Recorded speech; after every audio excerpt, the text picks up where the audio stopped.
I mean, obviously, I can't comment on the private conversations and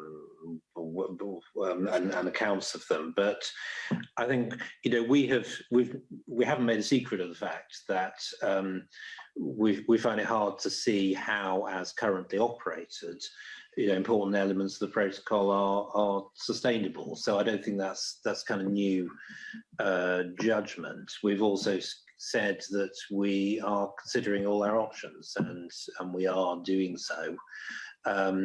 There is a real world timetable to things that needs to be taken into account when we do that. So that's sort of where we are at the moment, where we're actively considering the options to deal with the situation that is it's hard to see as sustainable.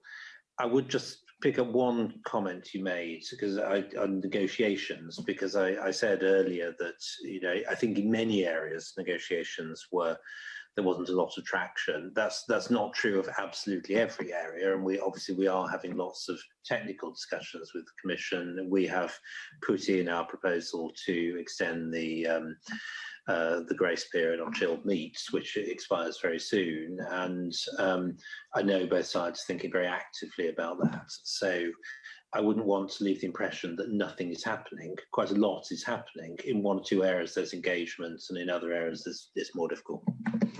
So I'm not saying that nobody suggested that such a thing could happen. I think what we've seen, though, is that the effect has been pretty marked, and actually one of the things that's been pretty marked, not just on GBNI movements, but in other areas of trade in and around Northern Ireland, is how rapidly companies have responded to the different incentives and the different possibilities for moving goods, and that has happened pretty rapidly.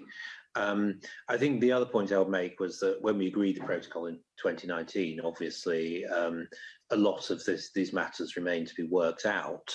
The whole concept of goods at risk was not properly worked through and was explicitly left until later.